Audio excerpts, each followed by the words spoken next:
Jerry Falwell Jr. poses in front of the Playboy magazine with Donald Trump as he's vouching for him to sort of give him the credibility of the evangelical.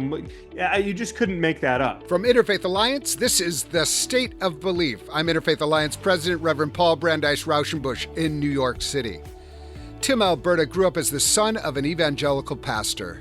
The insights this background gave him as a political reporter and best-selling author are invaluable, and that comes through in every page of his new book, The Kingdom, the Power, and the Glory, American Evangelicals in an Age of Extremism. This week, we'll examine this movement that, while still not well understood, defines a lot of American politics and culture today. I'm Roxy Stone. And I'm Caitlin Beatty. Saved by the City is a podcast from two Christian women cracking the code of faith from the mean streets of New York City. Our podcast captures what happens when purity culture meets hookup culture, when distraction steals from devotion, and when the diversity of viewpoints and lifestyles clash against assumptions. Gotham can be a weird place for Christian women, but we're out there, and we have stories to tell. Saved by the City, wherever you get your podcasts. Thanks for listening. As we celebrate the 18th anniversary of The State of Belief, I want to make sure you're subscribed to the next generation of the State of Belief podcast. Please visit stateofbelief.com/new podcast. You'll hear this episode in full, as well as recent interviews with Rainn Wilson, Bishop William Barber, Imam Abdullah Tepli, Rabbi Sharon Brous, and my exclusive conversation with Rob Reiner and Dan Partland about their essential new documentary film on Christian nationalism, God and country. It would really help us to have you subscribe, rate, and tell the people you're close to about what you're hearing. The State of Belief is made possible in great part by the generous support of our listeners. If you've made a donation, thank you for helping get these conversations heard by more people who need them. If you haven't pitched in yet, information on how to do that is available at stateofbelief.com, and you can find out more about the work of Interfaith Alliance and join us at interfaithalliance.org. And now to my guest. Tim Alberta is a staff writer for The Atlantic and the author of the new bestseller, The Kingdom, the Power, and the Glory, American Evangelicals in an Age of Extremism. It is a fitting follow-up to his other best-selling book, American Carnage, on the front lines of the Republican Civil War and the rise of President Trump. In The Kingdom and the Power and the Glory, Tim Alberta weaves together the expert observations of a skilled journalist with the insights of an American who grew up as a practicing Christian and the son of an evangelical pastor. Tim, I do want to note that this book made the list of Barack Obama's favorite of the year. I'm not sure how much favor that does with the population you're writing about, but it also happens to be true. And I'm very happy to welcome you to the State of Belief. Well, yeah, I'm not sure either. I try to not worry about things I can't control, and that's certainly one of them. For the people who think that I'm a pinko, commie, Marxist, woke guy, then, that probably doesn't help their opinion of me much. But I'm not sure that anything would. So it's a cool thing that he was reading it, I guess. Yeah, absolutely. Listen, I want to start by just saying, this book read very much like not just a reportage, but also as a Christian book. I'm a Baptist minister, and reading it, it was clear that you were weaving in some of your perspectives on Christianity as someone who was the son of a pastor and have your own beliefs. And it was just, it was interesting to read a book like that rather than something that was kind of a political reportage. And you start with a very moving conversation about your father and introducing us to him. Do you want to say a little bit about what was your platform or vantage point when you started to write this book? Sure. It's hard to decouple my professional background as a reporter from my personal background as a PK growing up in the evangelical world from my own just faith identity as a Christian. And I suppose the book was an attempt to weave those things together.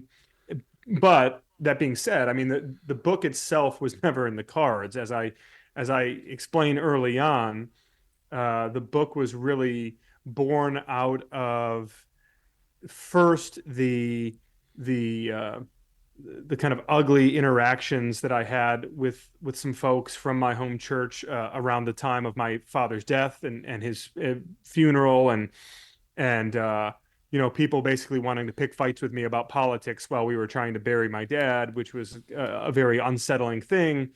And then I think the wake up call that delivered, and what I was seeing around me elsewhere in the sort of months that followed, and this is late 2019, early 2020. So we're talking about COVID-19, we're talking about George Floyd, we're talking about Trump's reelection and January 6th, and all of that, and what I was seeing at the intersection of partisan politics and evangelical Christianity was just becoming more and more of a sort of bright red blinking light that something needed to be done here. And at the very least, I knew that I could contribute something to the conversation around not necessarily the prescriptive as much, although I try to offer some prescription, but really the diagnosis of what has gone so wrong here, and why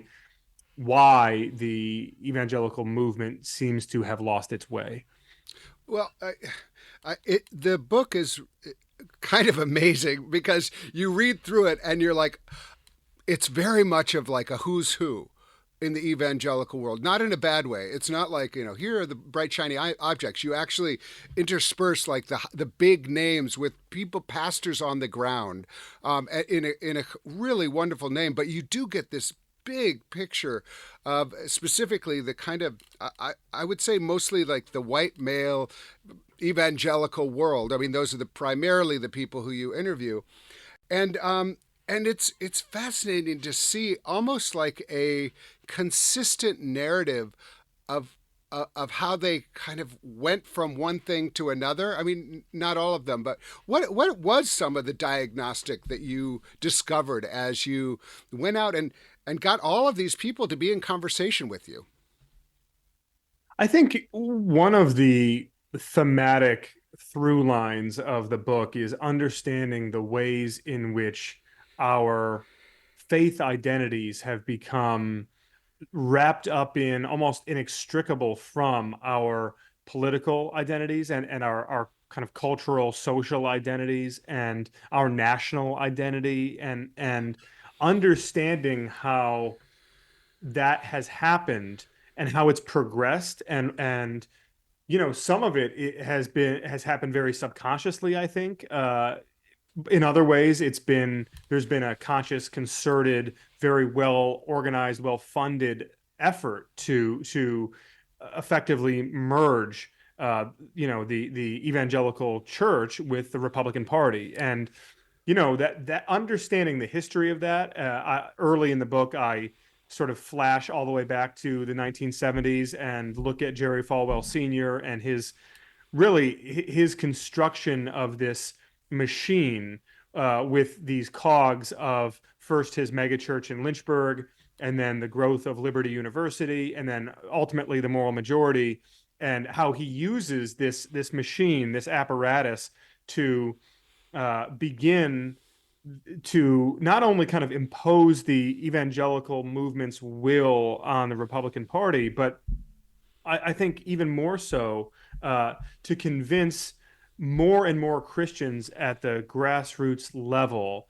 that their belief system, their fidelity to God, is really proven by their commitment to conservative causes and to Republican partisan causes. Yeah. And, obviously those seeds that were planted, 50, 60 years ago, we are watching them being harvested now in real time. And I think, I mean, it's interesting. One of the interesting moments of the Jerry Falwell story was the juxtaposition of him with Jimmy Carter. and his like really strong rejection of a fellow evangelical, but because he was on the wrong side of the ticket. I mean, I thought I found that I hadn't really read about that before. I thought that was really striking. How strong. I mean, I had known that many evangelicals had rejected Jimmy Carter, but it was really startling to see like his voice against it. I think and what's really striking is not just that they opposed Carter, but that they sort of turned Carter into a boogeyman, that they held him up to be the enemy, not on any doctrinal grounds, theological grounds, but really just as a partisan litmus test of sorts to say, clearly this Southern Baptist Sunday school teacher, he's not one of us. And I would even go a step further. What's so fascinating about that period and about the kind of the symmetry of the modern times to what was happening 50 or 60 years ago, if a lot of folks don't remember this, but Jimmy Carter had the audacity in 1976, while he was running for president, to give an interview to Playboy magazine. And in that interview, he talked about how he'd struggled with lust, among other things. And Jerry Falwell Sr., he really pounced on that, seized on that episode, and it became kind of a galvanizing moment for him and for some of his allies, where they pointed to it and said, look at the civilizational decay, begotten by this sort of thing. How could this man who wants to be the leader of our country and the leader of the free world and a role model for our children, how could he possibly think it's appropriate to give an interview to Playboy magazine? And the amazing, like, the script writers would have torn this page out of the script. 50 years later, 2016, 50 years later, Jerry Falwell Jr. poses in front of the Playboy magazine with Donald Trump as he's vouching for him to sort of give him the credibility of the evangelical. You just couldn't make that up. And in that case, actually, the cover is on the wall, framed by Trump as an accomplishment because he's on the cover of Playboy. Whereas Jimmy Carter, I mean, you and I mean, we come from different traditions within the Christianity, but we've been in prayer moments where confession is part of, like, I'm struggling with this temptation. That's actually a very Christian act, to be honest about your temptation and have that be pounced on. It was just a lesson learned, people. Don't be honest as a politician about what's going on in your soul, because, it will be used against you. It's like the classic preacher hearing something from a congregant and then preaching about it from the pulpit, which is a very nasty thing to do. That's like kind of what happened there. I mean, one of the through lines here, and there are these big figures, but one of the through lines of the book is the effect that this kind of transition into kind of very rabid partisan politics, sometimes fueled by conspiracy theories and QAnon and all this kind of stuff, the effect it's had on actual congregations and lives. And your father's congregation is a case in point, but it's not just the only case in point. Throughout your book, you're talking to pastors who are really struggling. And these are conservative pastors who are really struggling because of this thermonuclear charged politics that are happening in the evangelical movement. Do you want to talk a little bit about that? What it felt like to be talking to these pastors? In some ways, because you come from a pastor family, you know how hard it already is. Add this to that. One of the things that I think a lot of congregants, no matter the denomination, the faith tradition, they take for granted the fact that, their pastors are just guys. They're mortal men. They're flesh and blood, and they don't have all the answers. And I think even more so in a moment like this one, where there, as you say, the thermonuclear politics just kind of that are ready to detonate inside of these churches. These pastors they went to seminary and they studied Hebrew and Greek and systematic theology, and they got their training in scripture. Maybe they got some training in counseling or some sort of adjacent ministry things, but they didn't. Most of them, they didn't get a poli-sci degree. They didn't participate in a debating society.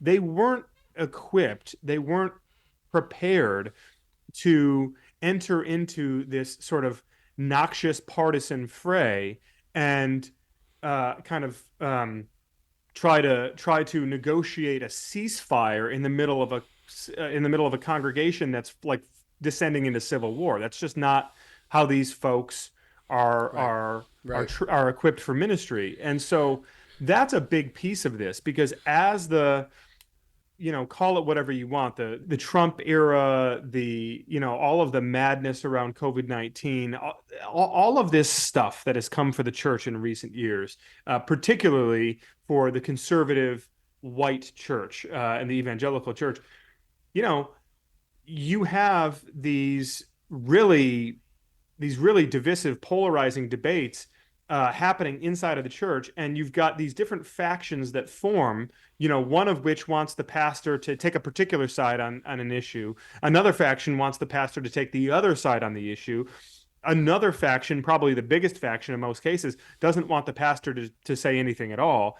And everybody's kind of watching to see what the pastor is going to do or say or not do or not say. And somebody's going to wind up being upset no matter what.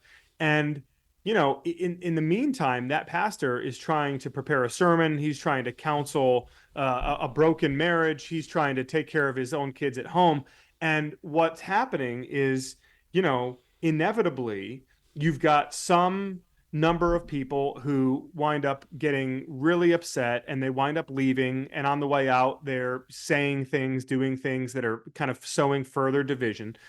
And you made the point a minute ago, and I would just underscore it, that these are, in the reporting I'm doing, these are conservative pastors. These are not, we're not talking about, I kind of teased earlier saying like, oh, like I'm a Marxist, commie, socialist, woke, whatever. Right. And that, of course, is the charge from some of the kind of far right factions inside of these congregations, where they'll come after their pastor and say, well, this guy, he's not one of us, right? When in fact, in all of these cases that I'm reporting on, these pastors are theologically, culturally, politically conservative, right. But because they don't feel compelled to, bend the knee to Donald Trump, because they have the temerity to talk about the need for racial reconciliation, or because they kept the church open, because during the height of chose to obey the state mandate. These kind of things, right. Just as you're saying, that turns them into the enemy. It makes them an apostate. Yeah, and I think what we are. It is not some sort of hidden secret that Christianity is in decline in America, and it used to be that evangelicals would like point the finger at the main line and say, look at you, it's because your theology is bad. That everybody now is like going off a cliff, and so the fact that this kind of turmoil is happening it's just it doesn't help if your interest is actually sharing the gospel, or somehow inviting more people into the church. This certainly is not the way to do it. I mean, it's that is it's a disaster. I think one of the things that I've that one of the stories that I hadn't thought about for a while, but your book, your wonderful book, The Kingdom, the Power, and the Glory, American Evangelicals in the Age of Extremism.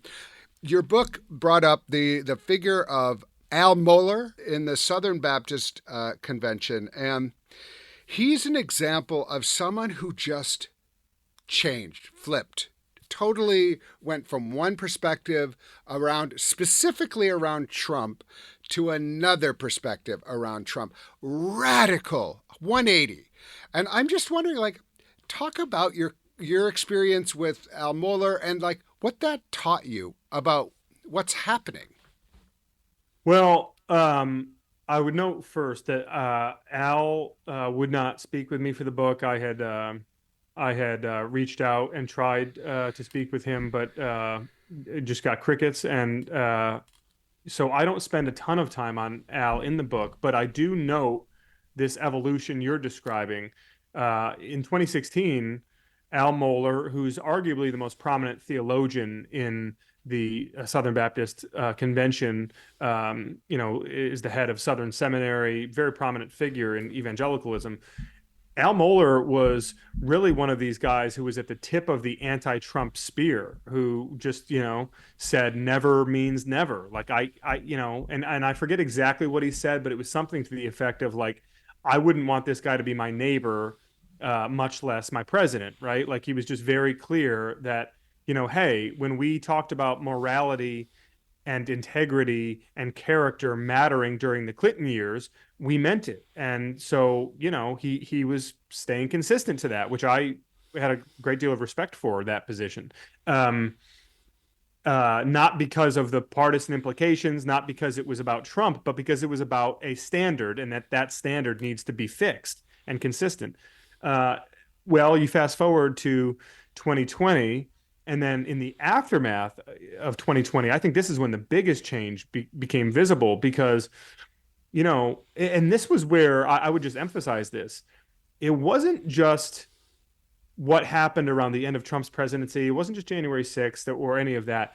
It was really when Biden took office that you began to see a lot of folks really begin to shift in their if not their positions, then at the very least in their rhetoric. And in the case of Al Mohler, it was both, where he began, as many of these folks in the book that I'm documenting, he began to traffic in a lot of this good versus evil talk, that like partisan politics was now a proxy for good versus evil, that it was no longer a question of red versus blue or conservative versus progressive, but that really this was now a front in the holy war, and that you needed to be on the right side of it. And if you weren't on the right side of it, as he said in this one particular speech that really rocked a lot of people who know Al very well, he said effectively, like, if you are not voting Republican, then you're not being faithful to Jesus. And that was I don't want to over dramatize it, but it was something of a watershed, because that was just for Al Mohler, of all people, who had kind of who had distinguished himself as being really consistent and credible as it pertained to that intersection of conservative evangelicalism and conservative politics. For him to suddenly go over the falls in that way, it really bothered a lot of people and really unsettled a lot of people who considered him, to be an ally and a friend. Up next, more with Tim Alberta. His new book is The Kingdom, the Power, and the Glory. You can hear full episodes of The State of Belief anytime on our website at stateofbelief.com. You can find links to topics we discussed this week, as well as transcripts and more. And make sure you subscribe to the Next Generation podcast at stateofbelief.com/new podcast. You're listening to The State of Belief, where religion and democracy meet.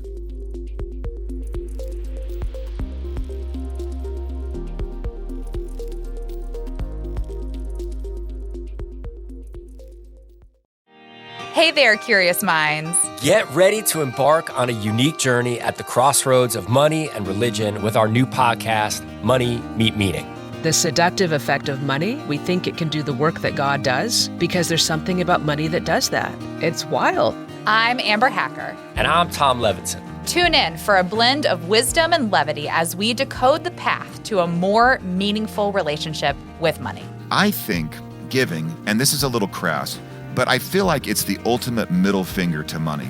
It's liberating to give some away. This podcast is your gateway to a vibrant and thought-provoking exploration of the interconnectedness of wealth and spirituality.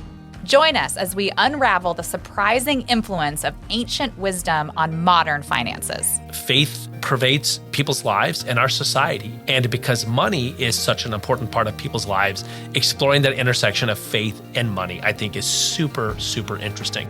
Get ready to be informed, entertained, and inspired to transform your financial outlook with Money Meet Meaning. Available wherever you get your podcasts.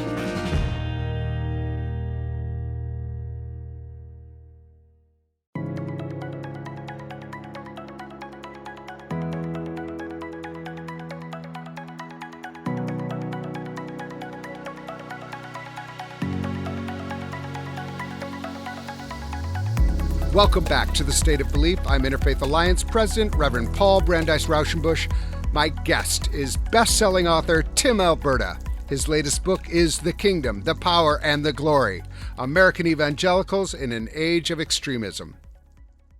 We've seen in recent years, just especially politicians really delving into spiritual warfare as they, kind of drum up support. You mentioned the instance of DeSantis taking out the Satan and replacing it with the left, and lots of examples of that right now. And so the recent video with "and God created Trump." I mean, you had it's interesting. You had "and God created a farmer," and then DeSantis says "and God created a fighter," and then it's just "and God created Trump." I mean, it's really it's shocking. Who's hijacking who? We have politics and we have religion, and the question is was Donald Trump the kind of catharsis where all of a sudden we're going to rise up the evangelical base and we're going to use it and we're going to kind of transform it? What's the specific role of Donald Trump in this metamorphosis? Because it's different when even a George Bush, where you're kind of like, okay, well, he's a Christian, and you can imagine evangelicals Christian. This feels totally different in a way. What is different about Donald Trump in this moment? In presidential politics, it's all about timing. It's the single biggest ingredient in determining who we elect is the question of the when, and can they meet that moment, right? So, in the aftermath of George W. Bush's disastrous presidency, and particularly the public sentiment turning so sharply against the wars, Hillary Clinton was the no-brainer, the coronated pick of the Democratic Party, until this young state senator comes along and runs against her record on the war. And there's no world in which Barack Obama gets elected president in any other election of the past 40 years, except the timing of that and the stars aligning and the public turning against Wall Street and the party establishments on both sides and the war. And along comes Barack Obama, and he steps into that moment. I think similarly, when Donald Trump comes along, and I don't just mean comes along in 2016, but I think even if you wind it back a little ways, you had all of this resentment and fear kind of building in the evangelical world for a long time, but I think it's really beginning to crest in the Obama years. And I want to be clear on this as I try to be in the book. I don't think that fear is totally without reason. I mean, I think that if you are a baby boomer white evangelical born in the 50s or 60s, you are looking around in the early aughts, or certainly in the 2010s. You're looking around and the country is becoming unrecognizable, right? Demographically, the country is changing overnight. Culturally, the country is nothing like the country you grew up in. I mean, I cite this example often. It's almost difficult to remember now, but Obama runs in 2008 for president, opposed to same-sex marriage. And he leaves office 8 years later, and same-sex marriage is the law of the land. I mean, so you have, and none of that is even to get into the economic collapse in 2008 and the manufacturing sector being decimated, and small towns and the middle class everywhere suddenly, are panicked. So you have all of these ingredients, the political, cultural, economic turmoil and the resentment that comes of it, and the anger, the fear, the grievance. And so into that environment steps someone like Donald Trump, who is a demagogue and who is and who sort of thrives on preying on the insecurities of people.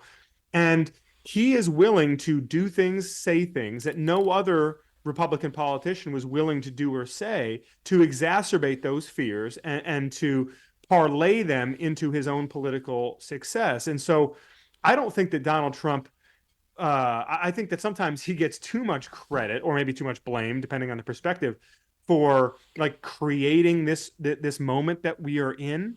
I think he took a bad moment and made it worse by playing to our ugliest instincts, by playing to the darker angels of our nature. And obviously with the evangelical movement, it's particularly vexing for a lot of people looking from the outside in, trying to understand, how could it be that this guy, who's obviously not a Christian and who doesn't share any of their core values, how could he become their champion? But I think that it's actually answered in the Paul Harvey, God made a protector thing. You know, these people are afraid, and in times of fear, dating back to Constantine at least, Christians have always looked to a strong man, looked to the power of the state, looked to a military leader to protect them. And that's what Donald Trump is. He is their protector. You have an interesting moment where you, Miroslav Wolf and others, you introduce like in some ways a international perspective into our domestic reality, but you do allow it to be recognized that this is actually not unique to America in some ways, that a strong man would use religion to undergird their policies, whether or not they are a believer or adherent. And Putin is an obvious example, but I think it's helpful for people to recognize that there's a kind of consistency about the way religion can be used for strongly nationalistic, and if you understand like worshiping a nation as idolatry, it's almost like a strongly nationalistic ideology that replaces the religion itself, or gets so fused with it, it's almost impossible to differentiate. Were you at that conference with those folks in France? And what aha moment was there around the international perspective, looking back across the pond, as you said? It was really eye-opening. Yeah, so I was attending this conference in France a couple of years ago, and the war in Ukraine at that point is raging and intensifying, and there are war crimes being committed, and the rhetoric from Vladimir Putin, and more importantly from Patriarch Kirill, who's the head of the Russian Orthodox Church, has really gone way past where it was at the beginning of the war. It was no longer anymore that you're fighting for the Russian motherland, no longer even that you're fighting that we're rooting out Nazism in Ukraine. It was, you are fighting evil in Ukraine. You are fighting Satan himself, that this is a fight between God and Satan, and you are on God's side. And that was very much the thematic undercurrent of this conference, with a couple of these gentlemen who, have seen up close, in Miroslav's case, in his native Yugoslavia, the former Yugoslavia, with the war in the Balkans and the genocide and the ethnic cleansing that ensued.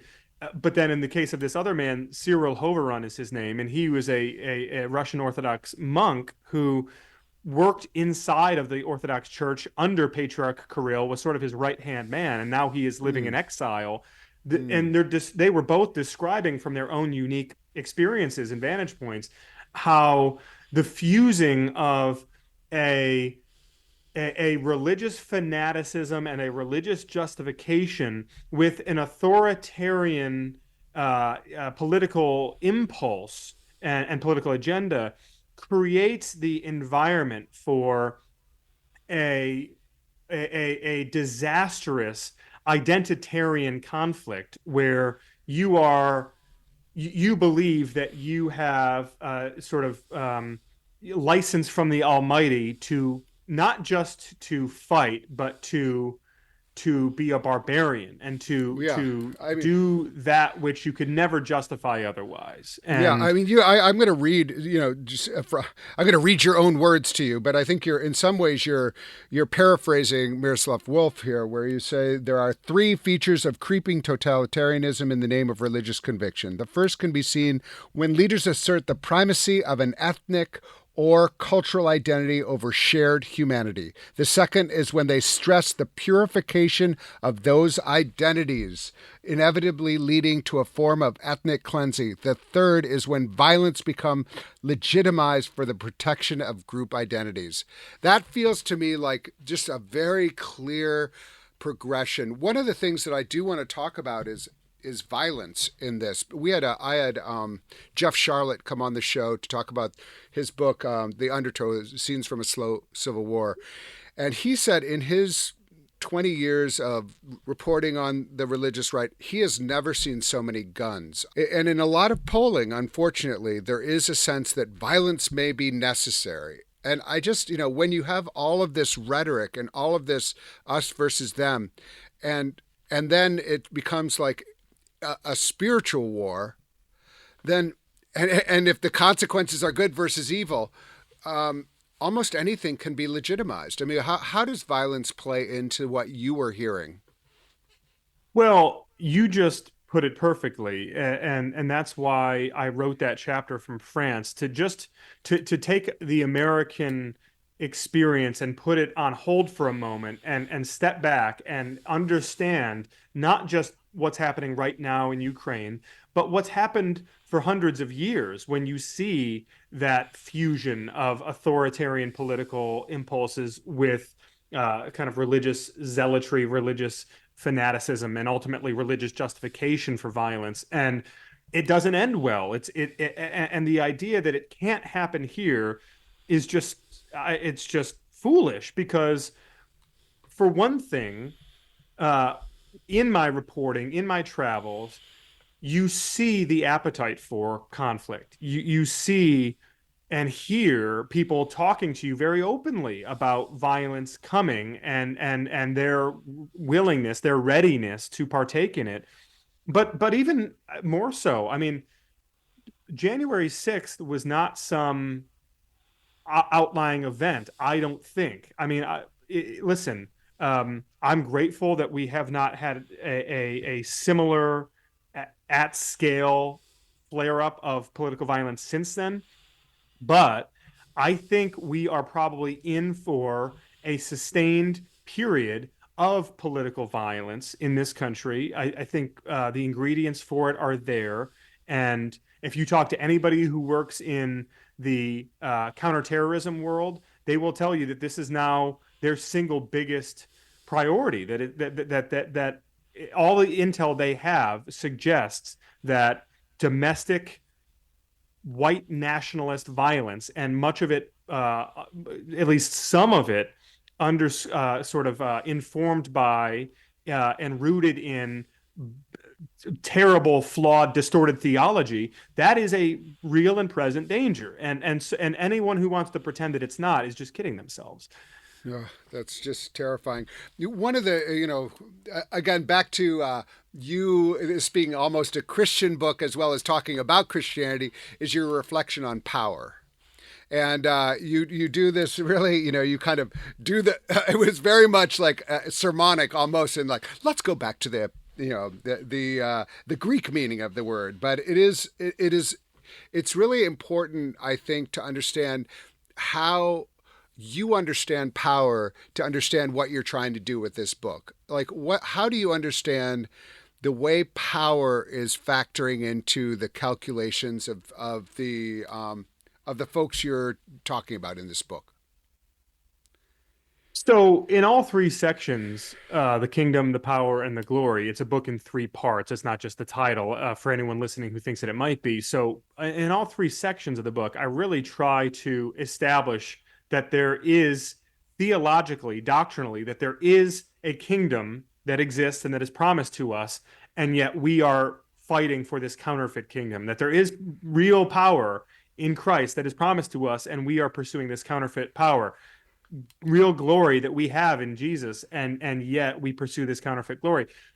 What's so fascinating about the earthly pursuit of power is that it always corrupts, but that it also always disappoints. So I examine, for instance, the 50-year crusade against Roe v. Wade. Now, whatever your own views on the abortion issue, it must be understood that there are millions of really sincere, deeply convicted conservative people for whom abortion is the only issue that really matters politically, and they are deeply invested in seeing abortion law change in this country. And it also must be observed that after 50 years of fighting to overturn Roe v. Wade, they won. And the result of that victory is more abortion in America. And I point that out to say that by pursuing just raw political power and by exercising raw political power, we don't always get the results that we think we're going to get. And part of that is because of the corrupting and compromising nature of that pursuit of power. In other words, when outsiders who aren't really sure what to make of the pro-life cause and who haven't really made up their mind super firmly on abortion and abortion policy and how many weeks and what does this all mean, when they see the pro-life crowd rally around Herschel Walker as their standard bearer in the nation's most important Senate race, a man who clearly has paid for abortions, a man who clearly has done a lot of things in his private life that don't match up with the public-facing political persona, the message of the pro-life movement is I think, drained of its credibility because the messengers are just not believable. And so when you think about the great social causes over the course of history, what you tend to see is that before laws change, before policies change, you see that hearts change and you see that people are persuaded. And when you look at the pro-life movement, yes, you do have lots of people who have really done commendable work, in my view, to do what needs to be done to help the single mother, to help the orphan child, to donate time and money and resources and doing the hard work to serve that community and to persuade through their actions. But I think for most others who have been involved in pro-life politics, it's been as simple as slapping a bumper sticker on your car, maybe holding up a sign occasionally at some march, and then voting Republican, and that's enough. But what we see is that political power that has been attained has ultimately betrayed their cause in many ways because of the corrupting nature of that power. And so that I just isolate that example because, to me, having grown up around the pro-life movement, having so many friends and family and people I care about who are so deeply invested in the pro-life movement, I think that they have been misled and that they have been mistaken in pursuing that political power instead of pursuing persuasion and pursuing the other mechanisms that as Christians we have, and we are taught that the means matter more than the ends, and we have been too focused on the power and the ends rather than on the means. Well, I think that's right, and we may not agree on that issue, but one of the most pointed to contradictions in this is that you have simultaneously strong anti-abortion laws and yet strong opposition to many of the policies that would help young women have kids and the kind of surround safety net for raising children in a world where you don't have any money and you don't have any resources. Like, there's not a kind of a consistent policy objectives. Yes. And so that's another, like, for those who are looking, and saying, okay, what do you really want? Do you really care about the babies or what do you want? It's not to undercut your point at all. It's to say, like, what would be the broader objectives that might support. But I think power, it is such an interesting, the way you put it is so strong.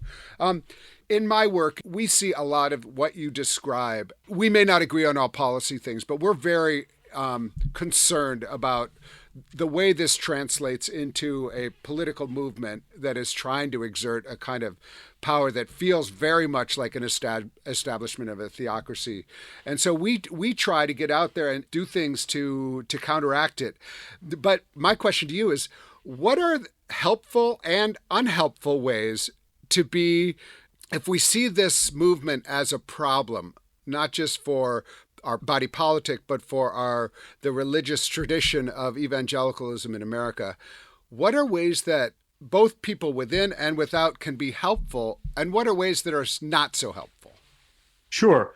So I guess I'd start with the unhelpful. Even just in what I was saying a minute ago about the pro-life movement, and I emphasize this early in the book, I think on like the second or third page of the book, we have to understand that when we're talking about quote unquote evangelicals, or, even white evangelicals, we're talking about tens of millions of people, right? There is a vast spectrum here, and not everyone who holds to a certain policy standpoint on abortion or on any number of other divisive social issues, they're not all MAGA extremists who are bloodthirsty and sort of foaming at the mouth, readying for civil war, right? In fact, I would argue that the majority of them are not. I think that we are living in a really strange political moment where a lot of old definitions and old affiliations are being turned upside down. A lot of people are trying to disengage with politics more and more, and that is not easy. I mean, one of the really interesting things that I note in the book is that even when I've talked with the pastors who are the most beaten down, who have gone through hell, who have just been subjected to like cruel and unusual things inside their congregations, when you ask them like, okay, what percentage of your people have really like just gone off the reservation here, because you're trying to quantify the problem, and they'll say to you like, maybe 15%, like 20 tops, right? Like which is, was consistently to me really revealing, because what you're recognizing is that, in any institution, and my first book was about the Republican Party, and there are obviously parallels to what happened with the sort of implosion of the Republican Party over the last 10 years. What you see is that a really vocal, angry, well-organized minority can run circles around a complacent majority. And I think that is much of what we see in the church. So I think one of the things we shouldn't do is paint with an overly broad brush. We shouldn't be summarily dismissing and condescending to and patronizing this entire population of people. We need to understand that there are a lot of allies out there, and they, by the way, they might disagree with you on some really important things, but they do agree with you on recognizing common humanity and on preserving a pluralistic democracy. And so those are pretty important things to have in common, right? And so to me, I think that is what you can do, is that you can understand and appreciate that new alliances have to be born out of this. And I've been saying this to a lot of liberal secular audiences in the past, 6 weeks or so in promoting the book.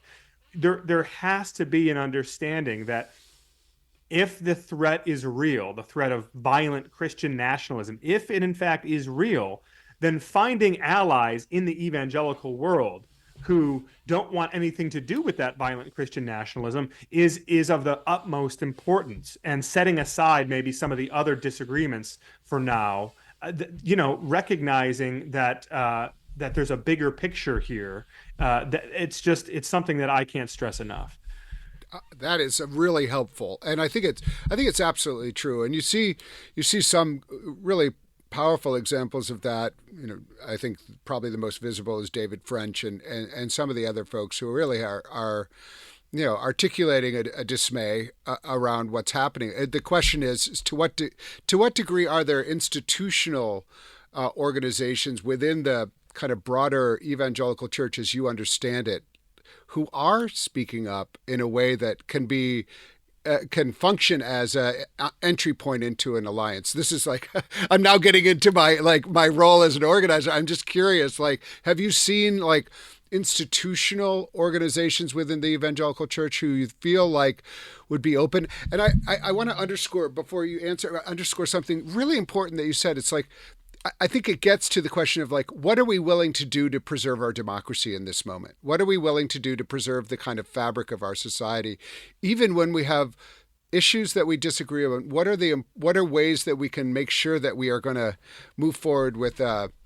common body politic in a moment where it feels very possible that we could really have a tearing of the tapestry of our nation? So there are some institutional responses, some organizational responses.